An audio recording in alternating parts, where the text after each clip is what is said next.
Hello and welcome back to day 96 of our chronological Bible in a Year reading. Today we have last chapters of Judges. Judges 19, 20, and 21. Alright. Judges 19.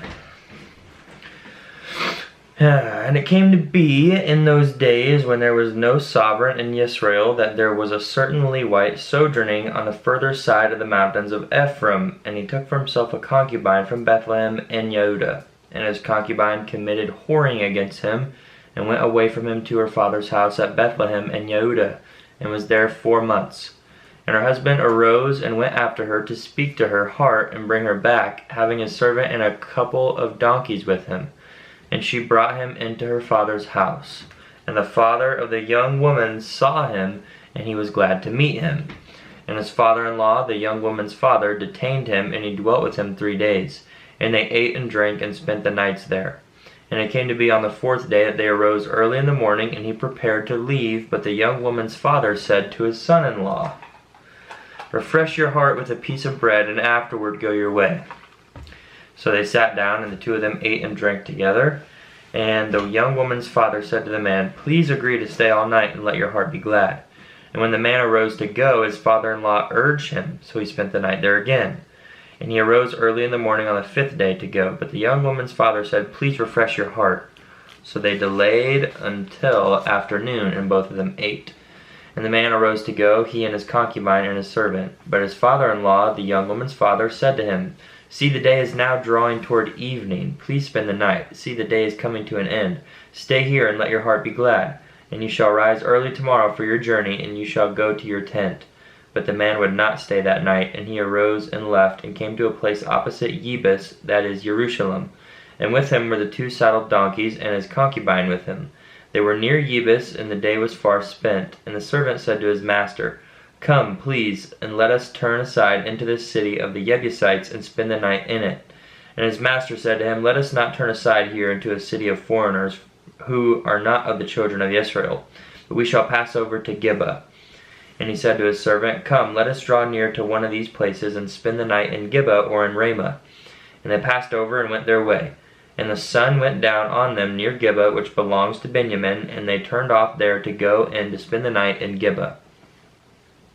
So he went in, and he sat down in the open square of the city, for no one would take them into his house to spend the night. But see, an old man came from his work in the field at evening, who also was from the mountains of Ephraim. And he was sojourning in Gibeah, whereas the men of the place were Benjamites. And when he lifted up his eyes, he saw the traveler in the open square of the city. And the old man said, "Where are you going, and where do you come from?" And he said to him, "We are passing over from Bethlehem and Yehudah to the other side of the mountains of Ephraim. I am from there, and I went to Bethlehem and Yehudah, and I am going to the house of Yahuwah.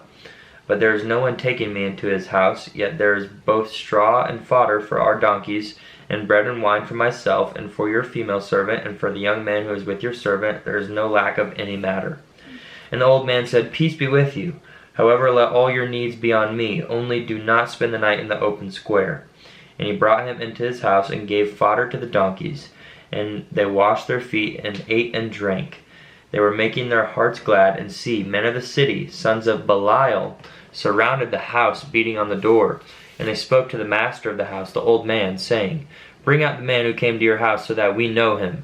But the man, the master of the house, went out to them and said to them, "No, my brothers, I beg you, do no evil. Since this man has come into my house, do not do this folly. Look, here is my maiden daughter and the man's concubine. Let me bring them out now and humble them, and do with them what is good in your eyes, but do not do such a foolish matter to this man." But the men would not listen to him. So the man took his concubine and brought her out to them, and they knew her, and rolled themselves on her all night until morning, and let her go when the day began to break. And as morning appeared, the women came back and fell down at the door of the man's house where her master was, till it was light. And her master rose up in the morning, and opened the doors of the house, and went out to go his way, and saw his concubine fallen at the door of the house with her hands on the threshold. And he said to her, "Rise up and let us go." But there was no answer. Then he took her on the donkey, and the man rose and went to his place, and came into his house, and took a knife, then laid hold of his concubine, and cut her up limb by limb into 12 pieces, and sent her throughout all the borders of Israel. And it came to be that all who saw it said, there has never been, and there has not been seen the like of this, from the day that the children of Israel came up from the land of Mitzrayim, which is Egypt, until this day. Consider it, take counsel, and speak up. Chapter 20. And all the children of Israel came out from Dan to Beersheba, and from the land of Gilead, and the congregation assembled as one man before Yahuwah at Mizpah. And the leaders of all the people, all the tribes of Israel, presented themselves in the assembly of the people of Elohim, 400,000 foot soldiers who drew the sword. And the children of Benjamin heard that the children of Israel had gone up to Mizpah, and the children of Israel said, Speak up, how did this evil come about? And the man, the Levite, husband of the woman who was murdered, answered and said, My concubine and I went into Gibeah, which belongs to Benjamin, to spend the night. And the masters of Gibeah rose around me and surrounded the house at night because of me. They thought to kill me, but instead they humbled my concubine, and she died. Then I took my concubine and cut her in pieces and sent her throughout all the land of the inheritance of Israel, because they committed wickedness and folly in Israel. Look, you are all children of Israel. Speak and give your counsel here. And all the people rose as one man, saying, Let not one of us go to his tent, nor any of us turn back to his house. And now this is what we do to Gibeah. Go against it by lot. And we shall take 10 men out of every 100 throughout all the tribes of Israel, and 100 out of every 1,000, and 1,000 out of every 10,000, to make food for the people, to prepare for their going to Gibeah and Benjamin, for all the folly they did in Israel. And all the men of Israel were gathered against the city, knit together as one man. And the tribes of Israel sent men throughout all the tribe of Benjamin, saying, What is this evil that has come about among you? And now give us the men, the sons of Belial, who are in Gibeah, so that we put them to death and put away evil from Israel. But the children of Benjamin would not listen to the voice of their brothers, the children of Israel. So the children of Benjamin gathered together from their cities to Gibeah to go to battle against the children of Israel. And from their cities at that time the children of Benjamin registered 26,000 men who drew the sword, besides the inhabitants of Gibeah, who registered 700 chosen men. Among all this people there were 700 chosen men who were left-handed. Each one could sling a stone at a hair's breadth and not miss. And besides Benjamin, the men of Israel registered 400,000 men who drew the sword. All of these were men of battle. And the children of Yisrael rose and went up to Beth-el to ask of Elohim. And they said, Who of us go up first to battle against the children of Benjamin? And Yahuwah said, Yehudah first. And the children of Yisrael rose in the morning and encamped against Gibeah. And the men of Yisrael went out to battle against Benjamin. And the men of Yisrael put themselves in battle array to fight against them at Gibeah. And the children of Benjamin came out to Gibeah, and on that day cut down to the ground 22,000 men of the Israelites. But the people, the men of Israel, strengthened themselves, and again formed the battle line at the place where they had put themselves in array on the first day. And the children of Israel went up and wept before Yahuwah until evening, and asked of Yahuwah, saying, Should I again draw near for battle against the children of my brother Benjamin? And Yahuwah said, Go up against him. And the children of Israel drew near to the children of Benjamin on the second day. And Benjamin went out against them from Gibeah on the second day, and cut down to the ground 18,000 more of the children of Israel. All of these drew the sword.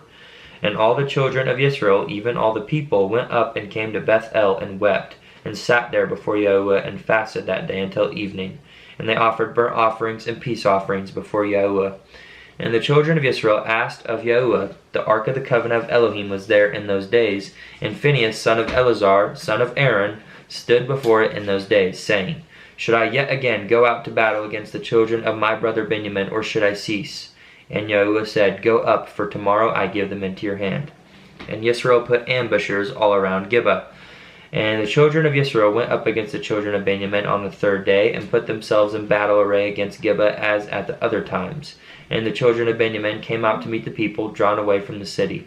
And they began to smite some of the people, slaying as at the other times, in the highways, of which one went up to Beth-el, and the other to Gibeah in the field, about 30 men of Israel. And the children of Benjamin said, They are going to be smitten before us, as previously. But the children of Israel said, Let us flee and draw them away from the city to the highways. And all the men of Israel rose from their place, and put themselves in battle array at Baal Tamar. And the ambush of Yisrael broke forth from their position at Gibeah. And 10,000 chosen men from all Israel came against Gibeah, and the battle was fierce. But they did not know that calamity was close to them. And Yahuwah smote Benjamin before Israel, and the children of Israel destroyed 25,100 men on that day in Benjamin. All these drew the sword. And the children of Benjamin saw that they were smitten, and the men of Israel had given ground to the Benjamites, because they trusted in the ambush that they had put against Gibeah. And the ambush hurried and came against Gibeah, and the ambush spread out and smote the entire city with the edge of the sword. And the appointed signal between the men of Israel and the ambush was that they would make a great cloud of smoke rise up from the city. Then the men of Israel would turn in battle, and Benjamin began to smite dead about 30 of the men of Israel. For they said, "They are indeed smitten before us, as at the first battle." Then the cloud began to rise from the city in a column of smoke, and the Benjamites looked behind them, and saw the entire city going up in smoke to the Shamayim, which means to the heavens. And when the men of Israel turned back, the men of Benjamin were troubled, for they saw that calamity was close to them. And they turned their backs before the men of Israel toward the way of the wilderness, but the battle overtook them, while those who had come out of the cities were destroying them in their midst. They surrounded the Benjamites and pursued them, and with ease trampled them down as far as the front of Gibeah toward the east. And there fell of Benjamin 18,000 men. All of these were mighty men. And they turned and fled toward the wilderness to the rock of Ramon. And they cut down 5,000 of them on the highways, and followed after them up to Gedom, and smote 2,000 of them. And all who fell of Benjamin that day were 25,000 men who drew the sword. All of these were mighty men. But 600 men turned and fled toward the wilderness to the rock of Ramon, and they dwelt at the rock of Ramon for 4 months. And the men of Israel turned back against the children of Benjamin, and smote them with the edge of the sword from every city, men and beasts, and all who were found. And they lit fire to all the cities they came to. And the last chapter, chapter 21. And the men of Israel had sworn an oath at Mitzpah, saying, "Not one of us shall give his daughter to Benjamin as a wife." So the people came to Beth-el, and sat there until evening before Elohim, and lifted up their voices, and wept bitterly, and said, "O Yahuwah, Elohim of Israel, why has this come about in Israel, that today there should be one tribe missing in Israel?" And it came to be on the morrow that the people rose early, and built an altar there, and brought burnt offerings and peace offerings. And the children of Israel said, "Who is there among all the tribes of Israel who did not come up at the assembly to Yahuwah?" For they had made a great oath concerning anyone who had not come up to Yahuwah at Mitzpah, saying, "He shall certainly be put to death." And the children of Israel were sorry for Benjamin their brother, and said, "One tribe is cut off from Israel today. What do we do for wives for those who remain, seeing we have sworn by Yahuwah not to give them our daughters as wives?" And they said, "Which one of the tribes of Israel did not come up to Mitzpah to Yahuwah?" And see, no one had come to the camp from Yabesh Gilead to the assembly. For when the people called a roll, see, not one of the inhabitants of Yabesh Gilead was there. And the congregation sent out there 12,000 of their bravest men, and commanded them, saying, "Go, and you shall smite the inhabitants of Yabesh Gilead with the edge of the sword, even the women and children. And this is what you do. Put under the ban every male and every woman who has known a man by lying with him."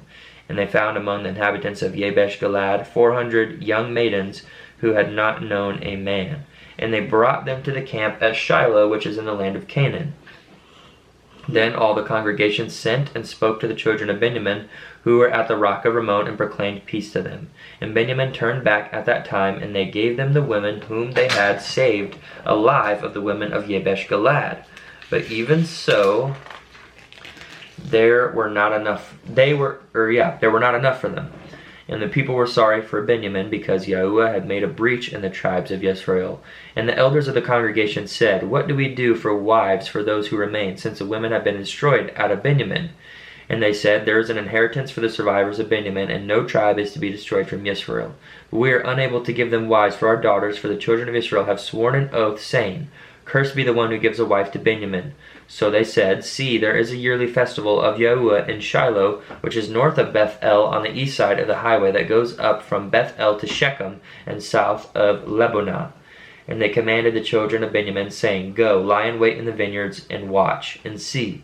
When the daughters of Shiloh come out to perform their dances, then you shall come out from the vineyards, and every man catch a wife for himself from the daughters of Shiloh, and go to the land of Benjamin. And it shall be, when their fathers or their brothers come to us to complain, that we shall say to them, Favor us with them, because we did not take a wife for any of them in battle, neither have you given them to them, making yourselves guilty of your oath. And the children of Benjamin did so, and took enough wives for their number from those who danced whom they caught. Then they went and returned to their inheritance, and they rebuilt the cities and dwelt in them. And the children of Israel went from there at that time, each one to his tribe and clan, and they went from there, each one to his inheritance. In those days there was no sovereign in Israel. Everyone did what was right in his own eyes, which is never a good thing. But that concludes the book of Judges. Thanks for joining us today. We will start a new book tomorrow. I am not sure what that is yet, but we will find out together. Thanks for joining. Hope you're reading along, and peace and blessings and love to you. See you in the next one.